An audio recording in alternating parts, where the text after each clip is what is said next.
Hello everyone, welcome to Sanmarga classes. ಬೀಜೋಕ್ತಿಗಳು ಮತ್ತು ನಿತ್ಯ ಸಮೀಕರಣಗಳು ಅಧ್ಯಾಯದ 35ನೇ ಪ್ರಶ್ನೆಯನ್ನ ಗಮನಿಸಿ. ಸುಲಭೀಕರಿಸಿ.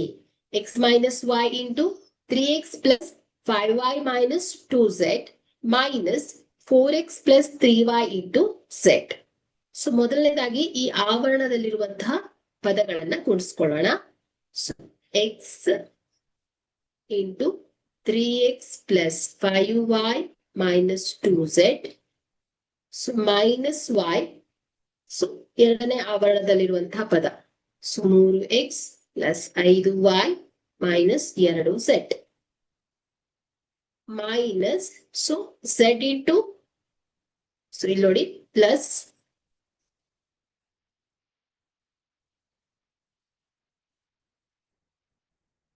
four x z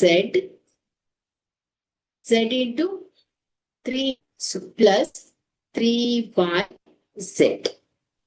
Okay, so ಈಗ x into 3x ಏನಾಗುತ್ತೆ 3x square, so plus 5xy minus 2xz.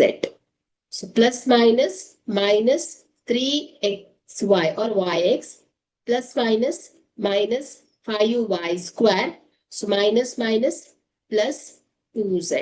So plus minus minus 4xz plus minus minus 3yz. So bracket ಅನ್ನ ತೆಗೆದುಕೊಂಡಿದ್ದೇನೆ.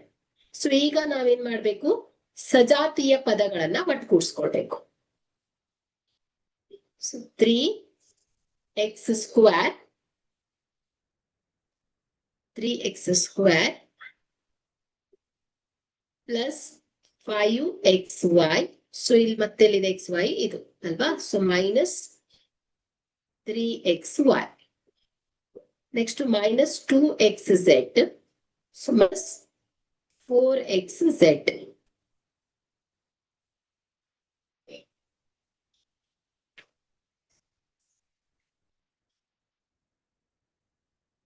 Minus 4xz. Next 3yz.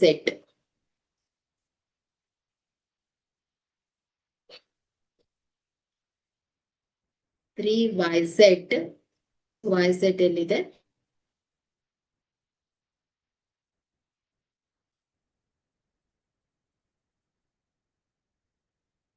So 3xy 3yz ಇಲ್ಲಿ y ಬರ್ಬೇಕು. Okay, so ಇಲ್ಲಿ ನೋಡಿ minus minus plus 2yz ಆಗತ್ತಲ್ವಾ ಇದು, so plus 2zy minus 3yz.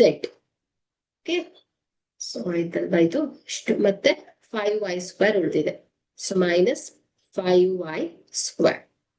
Okay, so ಈಗ simplify ಮಾಡಿದ್ರೆ 3x square plus 5xy minus 3xy, so plus 2xy minus 2xz minus 4xz minus 6xz plus 2zy minus 3zy. So ಏನಾಗುತ್ತೆ ಇದು minus yz. Okay, 1yz ಅಥವಾ yz ಕೊಡಿ. So next minus 5y square. Okay, so ಹಾಗಾದ್ರೆ final answer ಏನ್ ಹೇಳಿ, 3x square plus 2xy minus 6xz minus yz minus 5y square. Thank you.